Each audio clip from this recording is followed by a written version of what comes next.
Hey everybody, it's Murgle, and today in this one we'll be covering some of the interesting undocumented changes that came with patch 8.0. Anywho, let's get into it.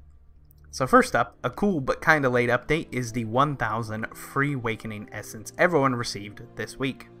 So if you're 110 and you go check your Mythic Plus container, you'll notice that even if you did absolutely no Mythic Plus, you'll be able to open it for 1000 Awakening Essence.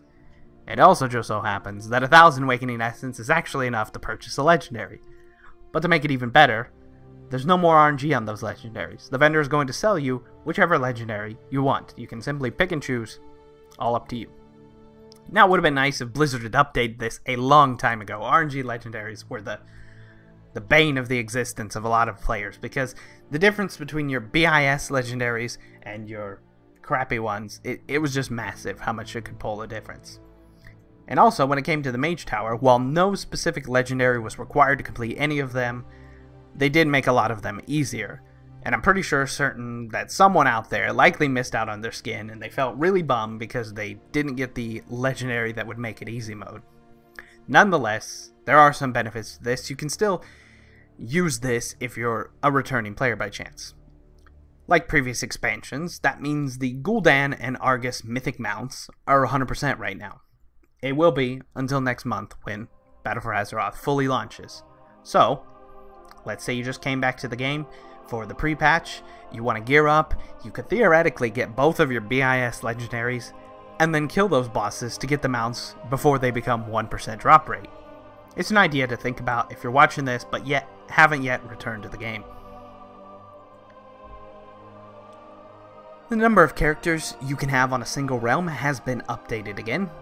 They did this recently when they added in the current Allen races, and they have done it again in anticipation for the ones that are coming with Battle for Azeroth. It won't be long before you have access to the Dark Iron or Magar Orcs when Battle for Azeroth releases. Only need Exalted Reputation with one faction. Nonetheless, if you have no intention of making these races, or you're an Altaholic and you needed more character slots you feel like, you now have access to 18. So you can fill them up even further if you don't plan to make any other current races or future races. Quests that are Battle.net account bound, such as pet battle quests, for example, are no longer counted towards the 25 cap per character. So if you're like me and always end up hitting the cap because you get random quests that you collect, especially holiday quests, you collect holiday quests and then you never end up completing them, you no longer have to worry about deleting the Battle.net quests because it has no impact on your full quest log. It's just a small quality of life convenience change, but I thought it was pretty cool. The game was recently updated, so they no longer need to purchase the battle chest to play WoW. All you need is the most recent game and an active membership. Then you can level to the current cap. I know this probably won't affect many of you watching, but if you recently purchased the battle chests, you can likely open a ticket and ask Blizzard kindly for a refund.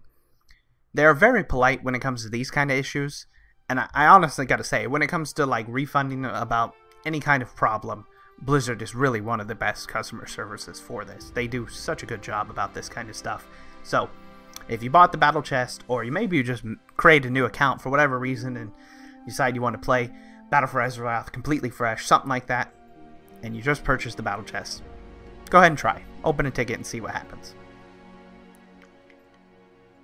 Visual updates have been added to a lot of things across the world. This includes druid movement animations, some creature models, a lot of the Warlock spellbook arsenal has been changed, and even Uther's Tomb.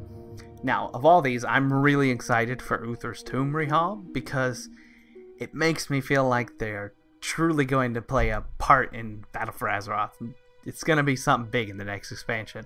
I also think, and maybe this is just wishful thinking honestly, that in some way it's going to be related to the upcoming Hive Mind mount search, which was kind of like the Lucid Nightmare, if you remember that from Legion. It's the Battle for Azeroth version, and I'm just really hoping that it has something to do with that. Again, could be just wishful thinking, but go out and search, see if you can recognize any new creature models, and have fun with it. Many things have changed. And lastly, to no surprise, gold missions have been completely removed from the order hall. You can also no longer create items that instantly complete world quests if your class had this option previously. It will now be replaced with receiving order halls when completing world quests.